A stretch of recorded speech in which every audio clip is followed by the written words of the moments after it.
Assalamualaikum warahmatullahi wabarakatuh. Kepada Bapak Sofyan Wirahadi, MKom, saya Sylvia Nur Maharani, NIM 17240567 dari kelompok 1. Saya di sini bertugas mencari materi. Di sini saya ingin menjelaskan kepada Bapak mengenai materi yang saya ambil dengan kesepakatan kelompok saya, yaitu tentang kesehatan. Saya membahas materi tentang diabetes mellitus. Apa sih diabetes mellitus itu? Apa itu diabetes mellitus? Diabetes mellitus, DM, adalah penyakit metabolik yang ditandai dengan tingginya kadar gula darah, glukosa, akibat gangguan pada produksi atau fungsi hormon insulin. Kondisi ini terjadi karena tubuh tidak dapat menggunakan glukosa dengan baik. Apa aja gejalanya? Ada beberapa gejalanya tergantung pada tipenya. 1. Diabetes tipe 1, kekurangan insulin total. Gejalanya yaitu sering haus, sering buang air kecil, berat badan turun drastis, meskipun nafsu makan meningkat, kelelahan, pandangan kabur. Gejala muncul tiba-tiba dan sering terdiagnosis pada usia muda, anak-anak atau remaja. Penyebab utamanya, sistem imun menyerang sel beta pankreas yang memproduksi insulin, menyebabkan kekurangan insulin total. 2. DM tipe 2, resistensi insulin atau kekurangan insulin relatif. Gejalanya yaitu sering haus dan buang air kecil, kelelahan yang tidak spesifik, pandangan kabur, luka yang sulit sembuh, kesemutan atau mati rasa pada tangan dan kaki. Gejala berkembang perlahan, sering tidak disadari, dan biasanya muncul di usia dewasa atau pada individu dengan obesitas. Penyebab utamanya yaitu tubuh tidak merespon insulin dengan baik, resistensi insulin, atau produksi insulin tidak mencukupi untuk kebutuhan tubuh. DM gestasional, diabetes selama kehamilan. Gejalanya yaitu sering haus, sering buang air kecil, pandangan kabur, cepat lelah. Gejala sering kali tidak jelas dan terdeteksi melalui tes gula darah rutin selama kehamilan. Penyebab utamanya yaitu perubahan hormonal selama kehamilan menyebabkan resistensi insulin, biasanya terjadi pada trimester kedua atau ketiga, dan umumnya sembuh setelah melahirkan, tetapi dapat meningkatkan resiko DM tipe 2 di masa depan. DM akibat kondisi khusus lainnya, misalnya gangguan hormon. Gejalanya sama dengan DM tipe 1 atau 2, sering haus, buang air kecil, kelelahan, pandangan kabur. Gejala tambahan tergantung penyebab kondisi khusus seperti sindrom Cushing, wajah membulat, kenaikan berat badan di bagian tengah tubuh, pankreatitis kronis, nyeri perut kronis. Penyebab utamanya yaitu kondisi media spesifik seperti penyakit pankreatitis, kanker pankreas, gangguan hormonal, sindrom Cushing, akromegali, atau penggunaan obat-obatan tertentu seperti steroid, imunosupresan.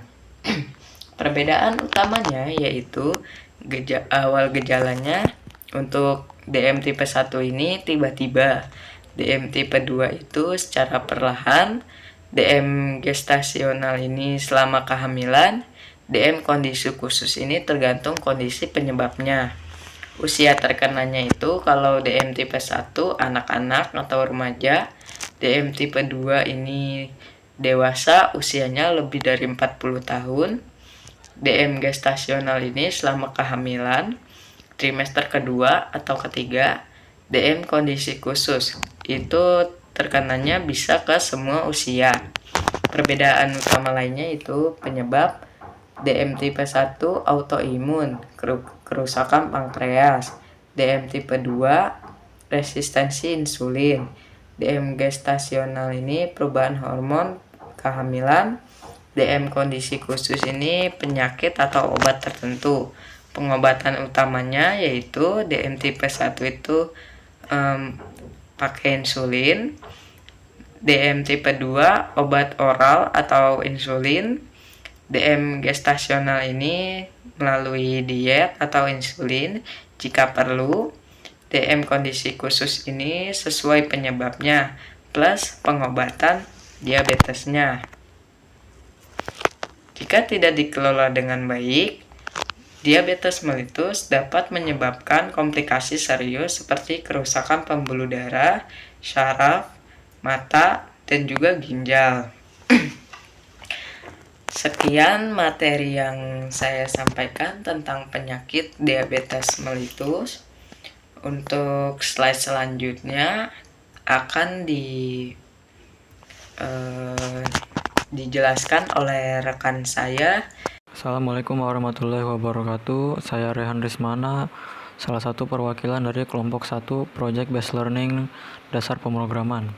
Di sini saya akan melanjutkan presentasi dari teman saya, Sylvia Nur Maharani. Oke, yang pertama, apa itu metode Certainty Factor? Metode Certainty Factor adalah sebuah metode pengambil keputusan yang menggunakan logika fuzi untuk menghitung tingkat keyakinan atau kepastian terhadap suatu pernyataan atau hipotesis. Metode ini menggabungkan aturan-aturan atau fakta-fakta yang ada dengan tingkat keyakinan atau kepastian yang diketahui untuk menghasilkan tingkat keyakinan atau kepastian yang baru terhadap suatu pernyataan. Metode Certainty Factor menghitung tingkat keyakinan dengan mengambil dua faktor utama, yaitu faktor kepercayaan atau belief factor dan faktor ketidakpercayaan atau disbelief factor. Faktor kepercayaan adalah tingkat keyakinan terhadap suatu pernyataan atau hipotesis, sedangkan faktor ketidakpercayaan adalah tingkat ketidakpercayaan terhadap suatu pernyataan atau hipotesis.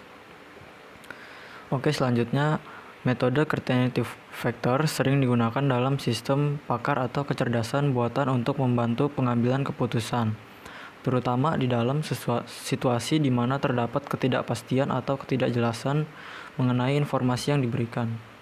Dalam konteks diagnosis penyakit, CF digunakan untuk mengukur tingkat keyakinan seorang pakar medis atau sistem terhadap hubungan antara gejala tertentu dan penyakit yang mungkin diderita pasien.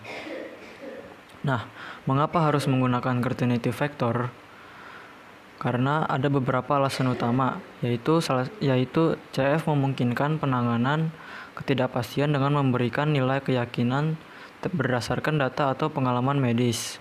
Lalu, CF juga memberikan fleksibilitas dalam menetapkan aturan diagnosis dengan berbagai tingkat kepercayaan untuk setiap gejala. Lalu, CF juga memungkinkan evaluasi kombinasi gejala untuk menghasilkan diagnosis yang lebih akurat. Misalnya, menentukan resiko rendah, sedang, atau tinggi. CF juga relatif sederhana dibandingkan metode lainnya seperti Bayesian Network atau Machine Learning. Python menyediakan pustaka dan alat yang mendukung pengembangan sistem berbasis atau aturan dengan CF. Nah, untuk menerapkan Certainty Factor dalam program Python untuk mendeteksi kemungkinan diabetes mellitus berdasarkan gejala, Anda perlu memberikan nilai keyakinan Certainty kepada masing-masing gejala. Nilai ini biasanya berada dalam rentang 0 dan 1, yang dimana A. 0 sama dengan tidak yakin sama sekali, B. 0,5 sama dengan tingkat keyakinan sedang, C. 1 sama dengan sangat yakin. Oke, berikut adalah program Python-nya. Pada bagian ini, kami membuat sebuah dictionary dengan nama gejala DB untuk menyimpan gejala-gejala penyakit diabetes mellitus serta menambahkan nilai-nilai CF pada masing-masing gejala.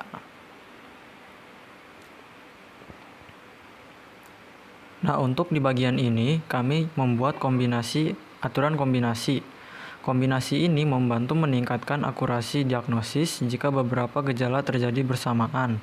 Contohnya, pasien mengeluhkan gejala sering merasa haus dan selalu lapar. Maka dipastikan orang tersebut mengidap penyakit diabetes mellitus dengan tingkat keyakinan resiko sedang.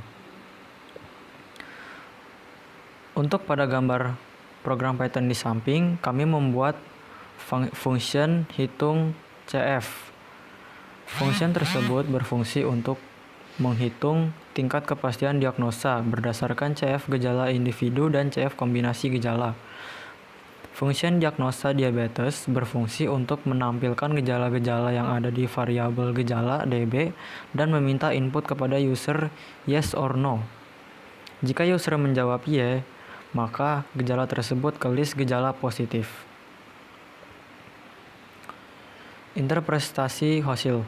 Kode program Python di samping berfungsi untuk menentukan kondisi pasien saat ini berdasarkan CF total. Lebih besar sama dengan 3,0, tingkat kemungkinan sangat tinggi Anda mengalami diabetes. 2,0 lebih kecil dari sama dengan total CF lebih kecil dari 3,0, artinya resiko tinggi diabetes. 1,0 lebih kurang dari total CF lebih kurang dari 2,0 sama dengan beresiko mengidap diabetes. Segera konsultasi ke dokter. Lebih kurang dari 1,0 sama dengan beresiko rendah atau kemungkinan tidak mengidap diabetes. Oke, sekian presentasi dari saya. Kurang lebihnya mohon maaf. Wassalamualaikum warahmatullahi wabarakatuh.